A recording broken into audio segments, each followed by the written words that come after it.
This is the old name of our capital city, Jakarta. Pada game ini saya mengalami kendala saat menjawab jawaban pertama karena saya tidak bisa mengontrol emosi saya.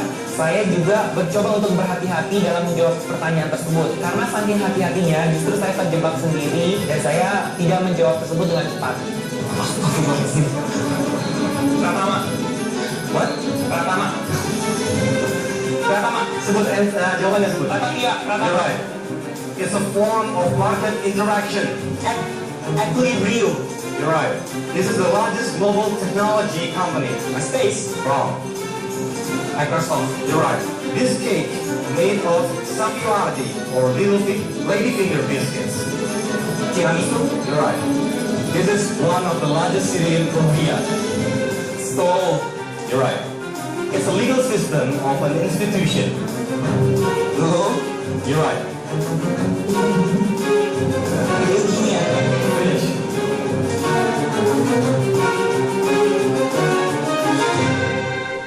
At the beginning, the city is just a fortress built by Jan Skinner Kun. Ketika disebut sama clue yang pertama, saya masih blank. Sampai saya terpikirkan, apa ini jawaban? Begitu pula ketika terjadi ketika clue kedua dibacakan. Namun ketika clue ketiga dibacakan, saya langsung mengetahui jawabannya itu batavia dan iya saya hanya mencari dan menemukan tidak ada strategi lain yang saya lakukan. This is the most widely viewed sporting event in the world. Wall climb. Wrong. World Cup. You're right. This is one of our national heritage that's been claimed by Malaysia. You're right. It's a part of Danish kingdom. Greenland. You're right. It's the third largest city in Netherlands. Bangkok. You're right. It's a British inventor. Graham Bell. You're right. Leukemia. Finish. Oh, thank you. Keempat runner-up baru saja usai menyelesaikan Alcatraz. Nah, saya punya sudah nama pemenangnya untuk game pertama ini. Untuk itu jangan kemana-mana, tetaplah di Scholarship. Scholarship, keempat runner-up ini berjuang mati-matian dari game pertama tadi, yaitu Alcatraz, untuk mencari jawabannya di atas papan huruf yang banyak ini. Saya bacakan ini pertama, yaitu Pratama. Waktu diselesaikan.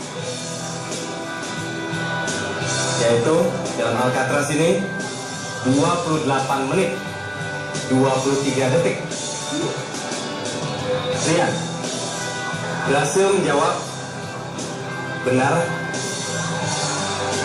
dengan waktu 19 menit 10 detik. Dendi berhasil menjawab dengan benar dengan waktu 12 menit 57 detik. Dan terakhir, Timothy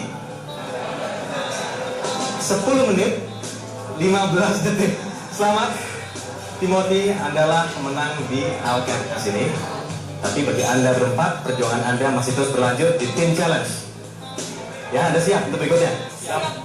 Sekali lagi, Anda siap untuk Team Challenge? Siap. Oke, sampai ketemu lagi di Team Challenge.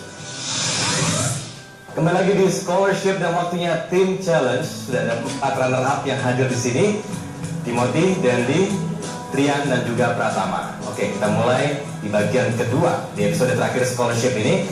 Dan ingat bahwa di game kedua ini biasanya ada 1 orang yang gugur, namun kali ini 2 orang yang performance-nya paling rendah akan gugur. Ya, jadi kalian harus berjuang di sini. Nah, seperti biasa, tentu ini adalah kesempatan bagi kalian untuk memilih anggota tim kalian, yaitu anggota tim challenge. Untuk itu, kita sambut dulu. Inilah calon anggota kalian. Mereka adalah orang-orang atau finalis yang telah berjuang di episode-episode sebelumnya di Scholarship. Ada Irma, Tommy, Anissa, Livi, Benedict, dan Rahadi. Selamat datang. Nah, inilah calon anggota tim challenge kalian.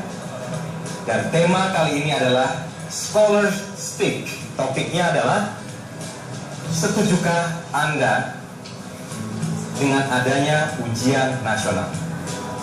Nah, sebelum saya lanjutkan atau jelaskan lebih lanjut mengenai apa yang harus kalian lakukan nanti, saya berikan kesempatan untuk berkenalan terlebih dahulu.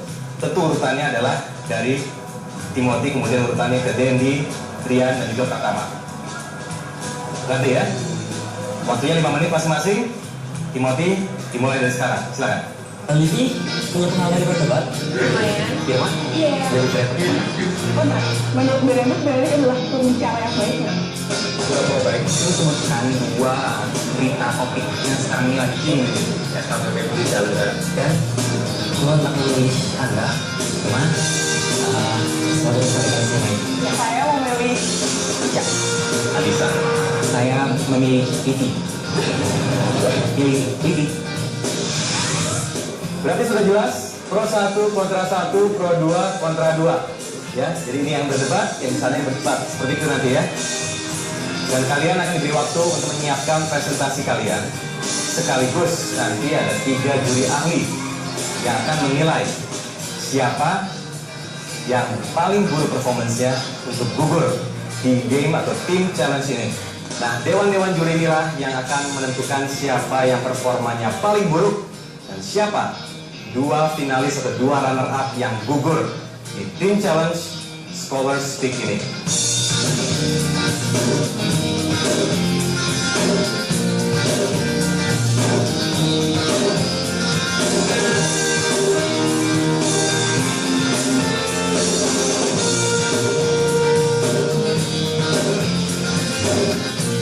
Berarti semuanya ya. Untuk itu sekali lagi, apakah Anda siap? siap. Sekali lagi, siap? Siap. Baik, untuk itu pemirsa jangan kemana-mana. Scholarship akan kembali setelah jeda pariwara berikut. Tetaplah bersama kami. UN penting atau tidak? Kami dengan tegas menyatakan tidak setuju dengan gagasan UN dengan berbagai macam alasan. Ujian nasional cacat secara hukum.